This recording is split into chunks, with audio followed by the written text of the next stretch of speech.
কাকা, আপনারা গাঁজাটা কেন খান?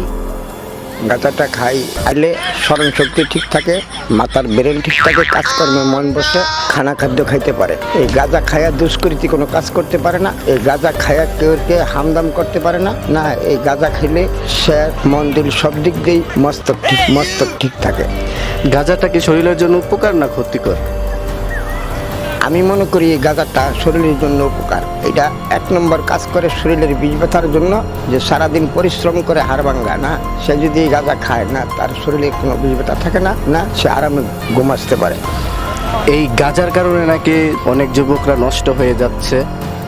গাঁজার জন্য যুবক নষ্ট হচ্ছে না, নষ্ট হচ্ছে অন্য অন্য নিশালাপাক রব্বুল আলামিন গাছের থেকে তৈরি করছে। না, এটা জড়িবুটি লতা পাতা, এটা খাইলে কোনো ক্ষতি হয় না। যদি ক্ষতি হইতো, আজ থেকে 50 বছর যাবৎ আমি মাদক দ্রব্য এই গাঁজা সেবন করে আইছি না, আমার তো আজ পর্যন্ত কোনো ট্রিটমেন্টও হয় নাই, অথবা কে মারধরও করি নাই, কে হামতামও বলি নাই, সবকিছুই ঠিক রাখছি। আচ্ছা, গাঁজা যদি কোনো ক্ষতি নাই করে, তাহলে প্রশাসন কেন গাঁজার জন্য তাদেরকে অ্যারেস্ট করে?